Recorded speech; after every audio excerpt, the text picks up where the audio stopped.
ευχαριστήσω για άλλη μια φορά τον πρόεδρο Ομπάμα για την επιλογή να έρθει στην Ελλάδα. Θέλω να θυμηθώ τα λόγια ενός άλλου σημαντικού Αμερικανού πρόεδρου.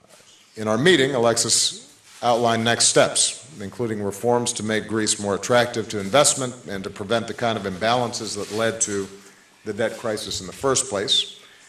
In other words, Greece, under his leadership, continues to do the hard work necessary to recover. At the same time, I've been clear from the beginning of this crisis that in order to make reforms sustainable, the Greek economy needs the space to return to growth and start creating jobs again. We cannot simply look to austerity as a strategy, and it is incredibly important that the Greek people see improvements in their daily lives so that they can carry with them the hope that their lives will get better. And in this context, as Greece continues reform, the IMF has said that debt relief is crucial. I will continue to urge creditors to take the steps needed to put Greece on a path towards a durable economic recovery, because it's in all of our interests that Greece succeeds. I do think that there is a common theme that we've seen in a lot of advanced economies and that we've seen around the world, although they manifest themselves in different ways. Globalization, combined with technology, combined with social media and constant information, have disrupted people's lives, sometimes in very concrete ways.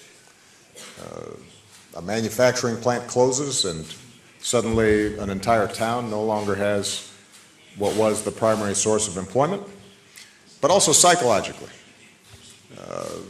People are less certain of their national identities or their place in the world. It starts looking different and disorienting. And there is no doubt that that has produced populist movements, both from the left and the right, in many countries in Europe. When you see a Donald Trump and a Bernie Sanders, very unconventional candidates, have considerable success, then obviously there's something there that's being tapped into. A suspicion of globalization, a desire to rein in its excesses, a suspicion of elites and governing institutions that people feel may not be responsive to their immediate needs. And that sometimes gets wrapped up in issues of ethnic identity or religious identity or cultural identity. And that can be a volatile mix.